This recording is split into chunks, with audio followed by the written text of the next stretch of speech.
Reflection for Sunday, July 5, 14th Sunday in Ordinary Time. Mark chapter 6, verse 1 to 6. The Gospel. Jesus departed from there and came to his native place, accompanied by his disciples. When the Sabbath came, he began to teach in the synagogue, and many who heard him were astonished. They said, "Where did this man get all this? What kind of wisdom has been given him?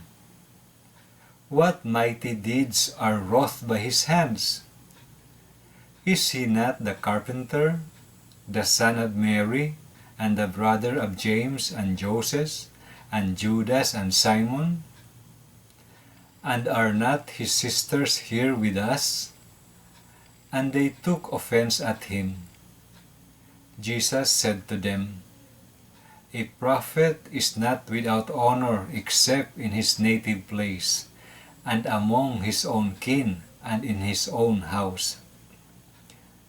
So he was not able to perform any mighty deed there apart from curing a few sick people by laying his hands on them.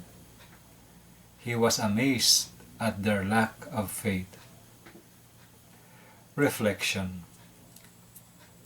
A successful man who died was being given lavish praises by his relatives and friends during his eulogy.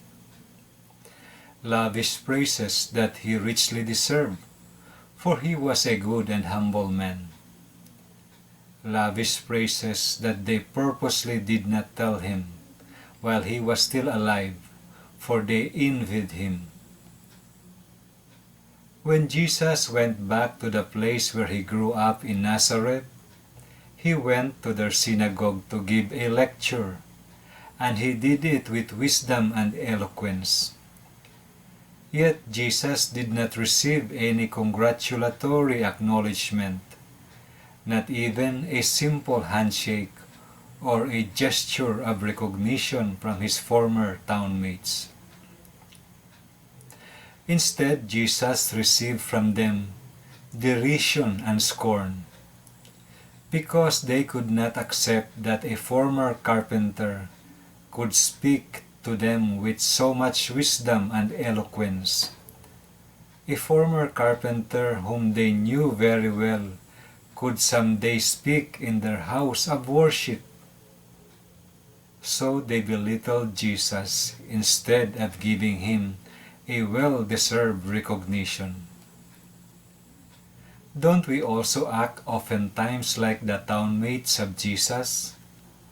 We are very quick to judge and belittle our fellow men, and even our relatives who achieve a certain degree of success in their lives. Why are many of us very quick to belittle? Why are we very quick to give unjust judgment? This is because of our very high regard of ourselves. Perhaps this is brought about by our riches, education, and status in life. We place ourselves in a pedestal so high that we cannot anymore bend our knees in humility. We cannot anymore recognize worthy achievement because our eyes are already clouded with the cataract of our egos and high self-image. If we are quick to draw judgment and scorn, we also open ourselves to the same judgment and scorn.